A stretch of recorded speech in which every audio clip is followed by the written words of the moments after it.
Now, there's been much hype about JCB's world's fastest tractor. However, we want to go a little bit more in depth and talk to the young team behind the world's fastest tractor and their involvement. And one of those persons is Jade. What was your involvement in the world's fastest tractor? My main involvement with the world's fastest tractor was the chassis design. So we reduced the weight of that by 20% from a standard fast track chassis. Right, and what were the main challenges of trying to shave weight off? Because you can't just take it off any bit of the chassis.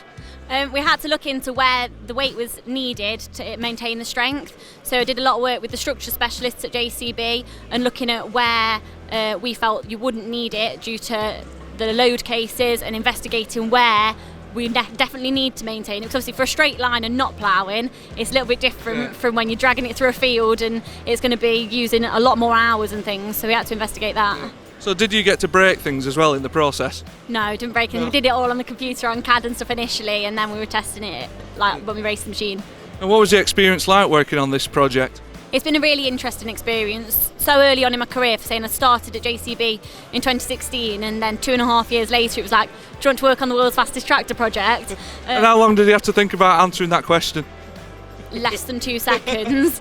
So it was all a bit of a whirlwind, but obviously ordinarily so early on in your career you wouldn't be given the opportunity to design a chassis or redesign a chassis and to get to deal with the specialists in their business so soon, and we had that opportunity, which was amazing. Yeah, and what does something, working on a project like this, what does it kind of do for your career and where you go from now, within JCB? It's just a great experience because you now know a lot more people because it's such a networking opportunity, but you also know how to deal with situations better and who to communicate with when you need them, and it's just been really useful for everything within the business for us. And finally, did you get to drive the tractor? Sadly not. My feet don't even reach the pedals when I'm sat in the seat. To be honest, I tried getting in it and it was very undignified. My bum doesn't actually fit in the seat, but we'll see what we can do. Jade, thank you very much. Thank you.